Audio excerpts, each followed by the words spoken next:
ಅದೇ ಥರ ಮಂಗಳೂರು ಕ್ಷೇತ್ರದ ಲೋಕಸಭಾ ಬಿಸಿ ಕೂಡ ಅಷ್ಟೇ ಮಿತಿಗೆ ಹೊಡಿತಾ ಇದೆ. ಈಗ ಕೇವಲ 8 ದಿನಗಳು ಮಾತ್ರ ಬಾಕಿ ಇದೆ.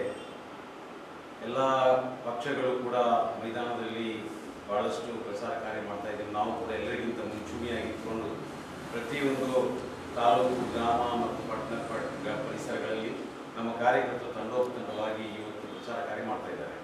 ಕರ್ನಾಟಕದ 28 ಲೋಕಸಭಾ ಕ್ಷೇತ್ರಗಳ ಪೈಕಿ ನಾವು ಮಂಗಳೂರು ಲೋಕಸಭಾ ಕ್ಷೇತ್ರದಲ್ಲಿ ಮಾತ್ರ ಈಗ ಸ್ಪರ್ಧೆ ಮಾಡ್ತಾ ಇದ್ದೀವಿ.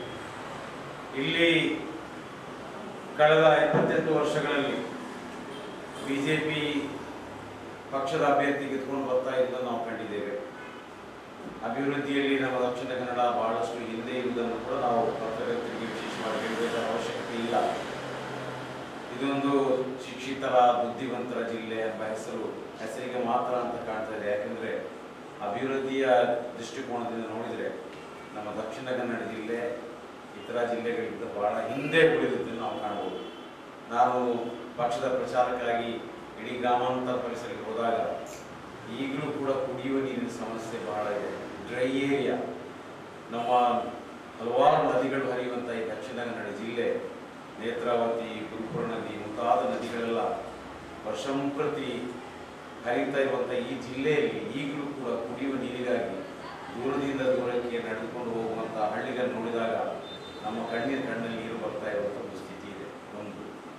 ಎರಡನೇದಾಗಿ, ದಕ್ಷಿಣ ಕನ್ನಡ ಜಿಲ್ಲೆ ಅಂದರೆ ನಮ್ಮ ಸಂಸದರ ಮತ್ತು ಶಾಸಕರ ಮನಸ್ಸಿನಲ್ಲಿ ಮಂಗಳೂರು ಮಾತ್ರ ಅಂತ ಕಾಣ್ತದೆ. ಯಾಕೆಂದರೆ ಯಾವ ಅಭಿವೃದ್ಧಿ ಕೆಲಸ ಬಂದಾಗ ಮಂಗಳೂರಿನ ಹೆಸರು ಮಾತ್ರ ಹೇಳ್ತಾರೆ. ಆದರೆ ಮಂಗಳೂರು ಬಿಟ್ಟರೆ, ಮಂಗಳೂರು ಮತ್ತು ಪುತ್ತೂರು ನಗರವನ್ನು ಬಿಟ್ಟರೆ ಬಾಕಿ ಉಳಿದ ಎಲ್ಲ ಗ್ರಾಮ ಮತ್ತು ಸಣ್ಣ ಸಣ್ಣ ಪಟ್ಟಣಗಳಲ್ಲಿ ಇವತ್ತು ಮೂಲಭೂತ ಸೌಕರ್ಯಗಳು ಕಾಣೆಯಾಗಿದ್ದು ಕಾಣಬಹುದು. ಉದಾಹರಣೆಗೆ ರಸ್ತೆಗಳು.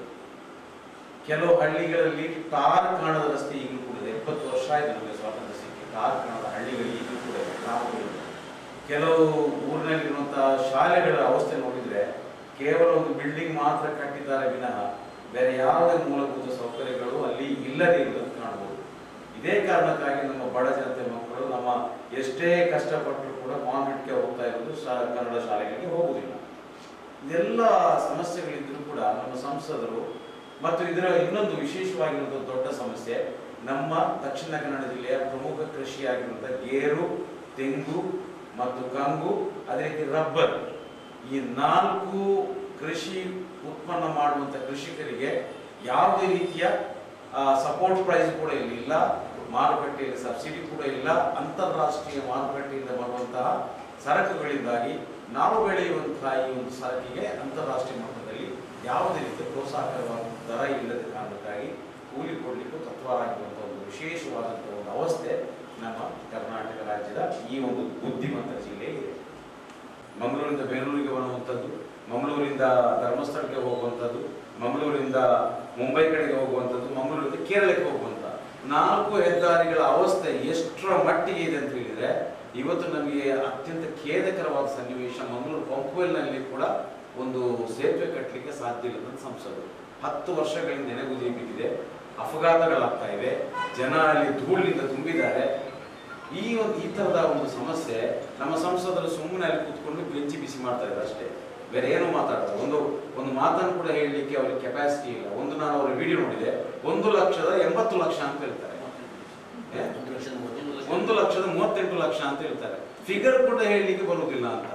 ಇಲ್ಲಿ ಅಡಿಕೆ ಕೃಷಿಕರು ಬರೆದು ಕೊಟ್ಟಂತ ಒಂದು ಮನವಿಯನ್ನ ಇಂಗ್ಲಿಷ್ನಲ್ಲಿ ಇತ್ತಲ್ಲ, ಅಲ್ಲಿ ಸಂಸತ್ತಲ್ಲಿ ಕೂತ್ಕೊಂಡು ಓದಲಿಕ್ಕೆ ಕೂಡ ಆಗಲಿಲ್ಲ ಅವರಿಗೆ.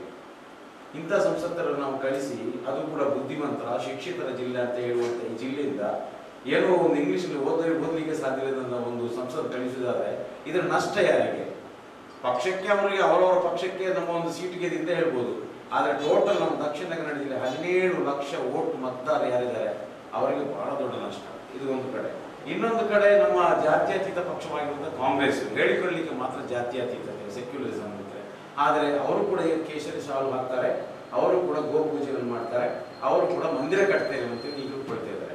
ಯಾರನ್ನು ಮೆಚ್ಚಲಿಕ್ಕೆ ಇದು ಮಾಡ್ತಾ ಇದ್ದಾರೆ ಅಂತ ಕೂಡ ನಮಗೆ ಗೊತ್ತು.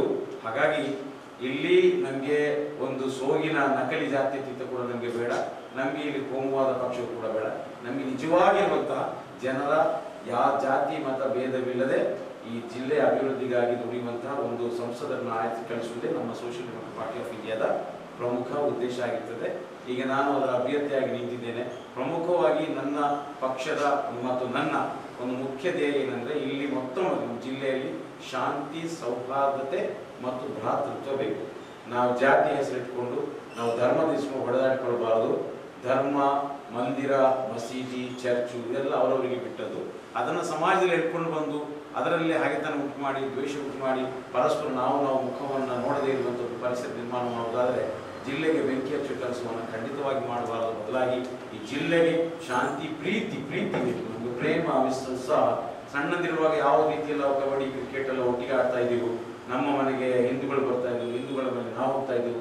ಆ ಒಂದು ವಾತಾವರಣ ಮತ್ತೆ ಇರ್ತಾ ಇರಬೇಕು. ಇದು ಮುಖ್ಯವಾದ ಉದ್ದೇಶ.